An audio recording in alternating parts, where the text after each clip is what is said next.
Thank you sir. Sir, ఒక 50 మందిని చంపేగానే media, ప్రభుత్వం, ప్రజలు అదేదో పెద్ద అనుభవం పడ్డ టల్లకల్లం అయిపోయారే.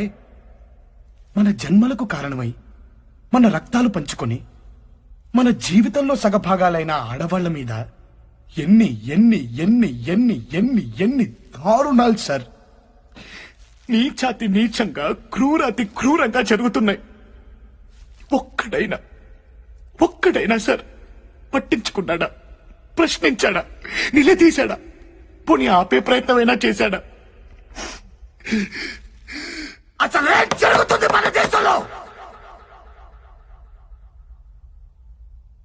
మన అమ్మలు, మన అక్కలు, మన చెల్లెళ్ళు, మన కూతుళ్ళు బయటికి వెళ్తే తిరిగి వచ్చేంత వరకు ఎందుకు సార్ భయంగా ఉంటున్నావు?